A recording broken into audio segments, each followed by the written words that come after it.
علیکم ورحمۃ اللہ وبرکاتہ۔ بہت ہی اچھی ویڈیو ہے یہ، آپ آخر تک سنیے گا۔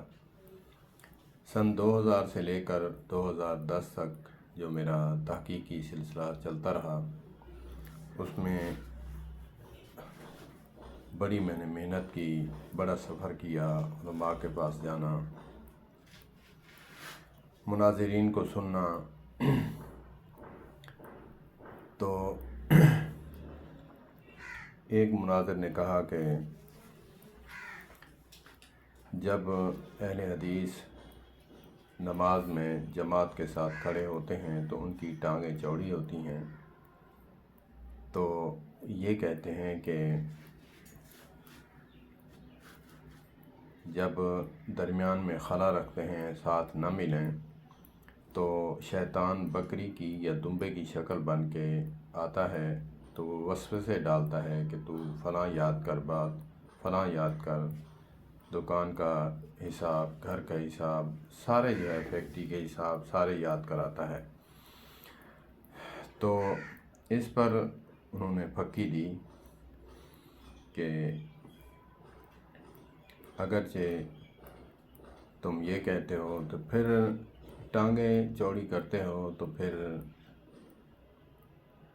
یہاں بھی تو شیطان کھڑا ہوگا۔ تو انہوں نے پھکی دی، تو پھر میں نے پھکی دی کہ جو وہاں ہے خلا رکھنا، وہ آسمان تک خلا ہوتا ہے۔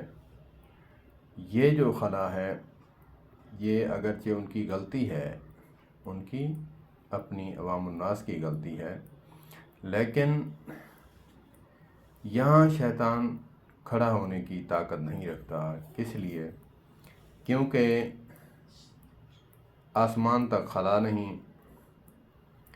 ایک جو ذکر ہے انسان کا، باڈی گارڈ بن کر ریوالور کی طرح سینہ تان کے کھڑا ہے، اگر کھڑا ہوگا تو تیری کن پٹی پہ رکھوں گا۔ یہ دی میں نے پھکی۔ تو اب دیکھیے گا، اس پر کمنٹس بھی کافی کریں گے لوگ، اور اس پر ویوز بھی کافی آئیں گے، کیونکہ یہ مسلکی تعصب پر مبنی یہ ویڈیو ہے، کلپ ہے۔ اللہ پاک ہمیں محفوظ فرمائے۔ مجھے کبھی کبھی جو ہے رونا آتا ہے، اور میں سوچتا ہوں کہ لوگ اچھی باتیں سننا نہیں چاہتے، کیا وجہ ہے اس کی؟